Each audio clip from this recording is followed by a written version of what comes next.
Kompetisi baru terjadi di dunia saat ini ketika manusia masih berpikir bagaimana untuk cari makan, di mana sekelompok orang masih berpikir bagaimana untuk berkuasa di sebuah wilayah, di mana yang lainnya lagi sekelompok orang merasa harus terus bertahan menjabat karena hanya mereka yang paling pantas memimpin sebuah wilayah. Tiongkok sudah bersiap akan ke bulan. Tiongkok bersiap akan menambang di bulan. Tiongkok bersiap tinggal di bulan. Dan Tiongkok bersiap mengkoloni bulan. Dalam 3 tahun ini pemerintah Tiongkok telah melakukan pengiriman misi ke bulan melalui pesawat tak berawak dan telah mendaratkan alat tersebut lebih dari 5 kali dalam 3 tahun terakhir. Pesawat tersebut bukan hanya mendarat, bukan hanya mengirim data, gambar ke bumi, namun mengangkat sampel atas batuan-batuan dan mineral di bulan dalam hitungan dan jumlah yang sangat besar. Selain memfoto atau memotret permukaan bulan dari jarak dekat, seluruh permukaan bulan dilakukannya. Sehingga dalam 3 tahun ini, NASA pun mengakui bahwa Tiongkok sudah mengenal bulan lebih advance dari NASA. Ketika manusia pertama kali mendarat di bulan tahun 1969, maka pertanyaan banyak orang selanjutnya adalah,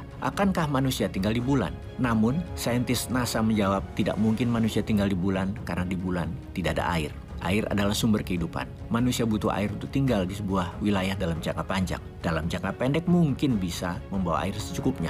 Namun dalam jangka panjang harus ada sumber air. Dan di bulan tidak ada air. Lalu apa misi Tiongkok ke bulan? Misi pertama Tiongkok memastikan satu hal adalah adakah air di bulan. Tiongkok ingin meneliti lebih jauh atas hal itu. Karena itu dulu Soviet dan Amerika terlihat berlomba-lomba menuju bulan, namun menghentikannya hingga saat ini karena mereka tidak menemukan air di bulan. Saat ini dunia terkejut ketika mengetahui Tiongkok sudah 5 kali mengirimkan penelitian ke bulan dan kembali dengan data dan material dari bulan. Terakhir Chinese Lunar Exploration Program, semacam NASA-nya Tiongkok untuk mengeksplorasi bulan, mengirim Chang'e 5 dan dari data terakhir Tiongkok menemukan fakta data baru bahwa di bulan ada air. Jumlahnya cukup besar, 270 triliun kilo air. Dengan adanya air tersebut maka Tiongkok melakukan program yang menggentarkan Amerika. Di tahun 2029 Tiongkok berencana akan memulai misi manusia mendarat di bulan dan di tahun 2030 bulan akan dikoloni oleh Tiongkok. Bulan akan jadi made in China. Kompetisi menaklukkan bulan bukan hanya pendaratan, namun yang Tiongkok lakukan adalah mengkoloni. Dan kalau sudah mengkoloni maka Tiongkok kemungkinan pasti akan mengklaim bulan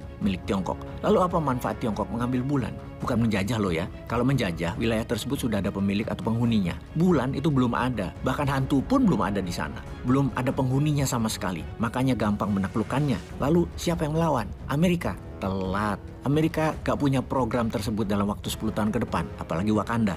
Salah. Maaf, pasti ada yang baper kalau disebut nama Wakanda. Kembali ke pertanyaan. Untuk apa Tiongkok ambil bulan? Pertama adalah untuk sarana atau katapult misi ketepel. Di mana kalau mau ke Mars atau planet lain, maka bulan bisa jadi hub pemberhentian pertama manusia. Mengkoloni planet lain setelah bulan adalah Mars. Yang kedua, mineral di bulan sangat dibutuhkan untuk kehidupan manusia di bumi. Dalam catatan kedua selain air atau H2O, ada unsur emas yang banyak di bulan dalam presentasi yang sangat layak untuk ditambang. Juga unsur mineral-mineral lainnya. Kedepan teknologi itu semakin maju memerlukan mineral-mineral yang sangat banyak. Misalnya untuk komunikasi telekomunikasi fiber optik. Serat fibernya mungkin lebih kencang lagi dengan bahan osmium, bukan tembaga atau emas yang dipakai di handphone, laptop. Akan diganti unsur pakai rhodium atau sejenisnya yang lebih canggih lagi. Hingga nanti komunikasi di 7G, 10G atau 15G.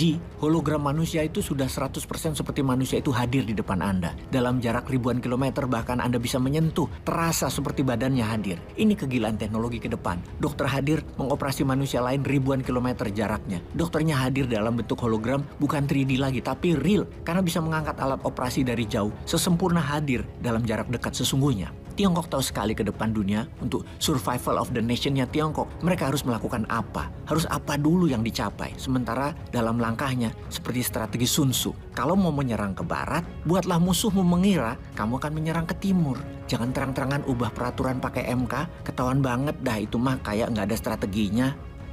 Dukung. Peace.